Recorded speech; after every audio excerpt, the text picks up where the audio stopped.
Hey there, Minecrafters. Welcome back to another episode of Small Content Creator SMP Advice.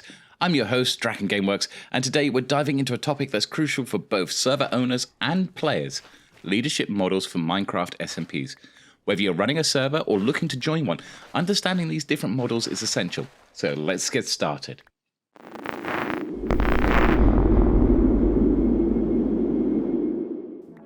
Before we explore the different leadership models, let's establish some key roles that exist within Minecraft SMPs.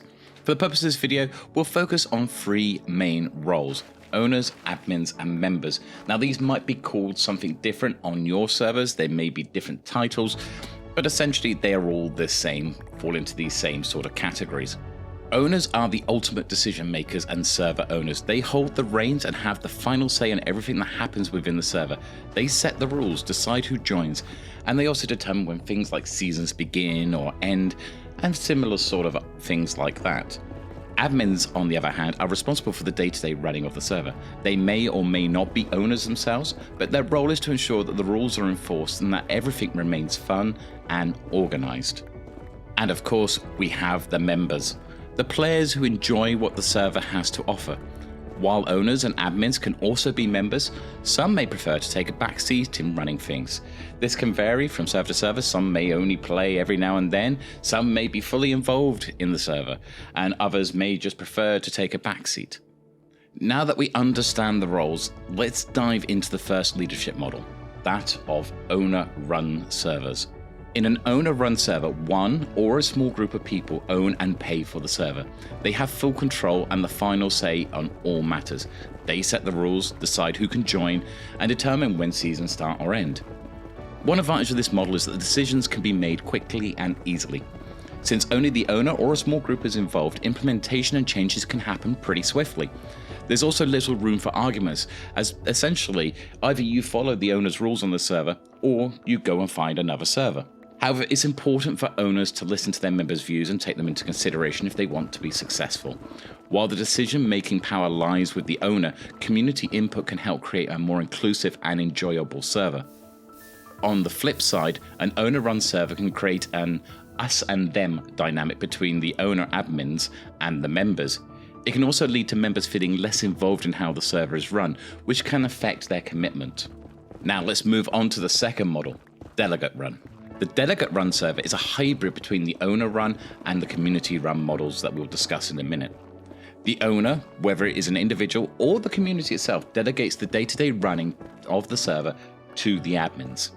Admins are chosen either by the owner or by the community, depending on who's paying for the server, to make decisions on behalf of the server. While community input may or may not be considered, admins play a key role in maintaining the server's operations. One advantage of this model is that decisions can still be much quicker than that compared to a fully community-run server. The close connection between admins and members chosen by the community can foster a sense of ownership and unity. However, conflicts amongst admins can arise when they disagree on the server's direction, and although the us and them mentality might be less pronounced than in an owner-run server, it can still exist to some extent. Lastly, let's explore the third model, community-run servers. In a community-run server, there is no single person in charge because everyone shares the responsibility.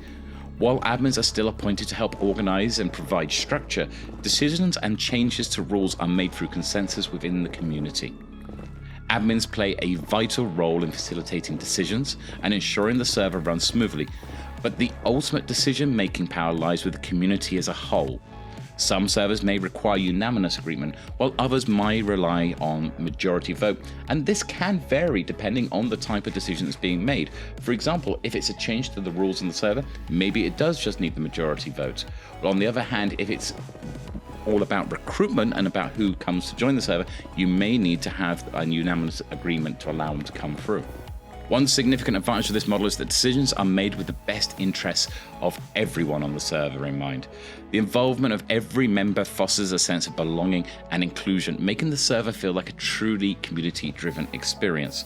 However, implementing decisions in a community-run server may take longer when compared to other models, as they need to be ratified through community agreement. Additionally, differing opinions and discussions with the community can sometimes lead to conflicts if it is not managed carefully. Now, it's essential to understand that there is no right or wrong way to run a server. The key is to find a model that aligns with your preferences and suits the needs of your community, whether you're an admin or a member. Regardless of the leadership model chosen, it is crucial to establish clear expectations from the beginning and respect the agreed upon structure. Straying from the established model without consent can disrupt the relationships within the server. And remember, even in an owner-run or delegate-run server, it's always beneficial to include as many people as possible in the decision-making processes. We play together as a team on our servers, and everyone's opinions and ideas should be valued. I suspect that when most admins think about becoming admins for a server, they are normally thinking along the lines of owner-run servers, whereas most players who are looking to join a server when they're thinking of a server to join are actually thinking about community-run servers, and that's an important point that might be worth bearing in mind. That wraps up our exploration of different leadership models for Minecraft SMPs. I hope you have found this information helpful and insightful. If you've enjoyed this episode and want to see more small content creator SMP advice, don't forget to like this video and subscribe to the channel. I'd love to hear your thoughts and experiences in the comments below. Let's keep the conversation going. Thank you for watching, and until next time, happy mining.